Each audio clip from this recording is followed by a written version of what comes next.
Вот это меня так вдохновляет. Спасибо. Отличный мех, просто шикарная вещь. Еще для Москвы я просто там королеву вышагивать. Везде говорит Наоми, Наоми, Наоми. Новая мода в Москве будет.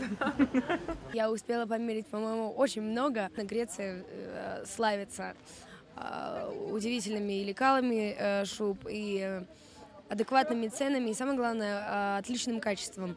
И Кастурья это самые сливки, самые сгустки самых красивых шуб. Так что, друзья, приезжайте сюда, выбирать себе шубу своей мечты. Вот так. Конечно, приеду и привезу еще своих друзей. И я очень люблю шубы. Это одна из моих слабостей. И хочется каждому сезону одну или две или три новых шубки. Обязательно очень хочется. И Греция, естественно, славится своими шубами, поэтому было очень интересно посмотреть на показ в целом.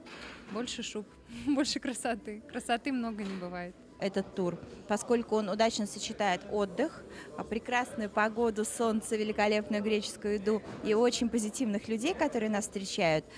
И те шубы, которые здесь можно купить, они действительно прекрасны и стоят совершенно таких реальных земных денег, потому что не приходится переплачивать, мы можем все это выбрать здесь, выбор огромный. То, что мы сегодня видели, это так красиво. Так же красиво, как музыка, которая нас окружает. Греция безумно красивая, безумно приятная. И самое главное, все дамы, которые приехали сюда, они купили то, что они хотели. И это приятно. То, что мы сегодня купили, произведет в Москве фурор. Вы со мной согласны?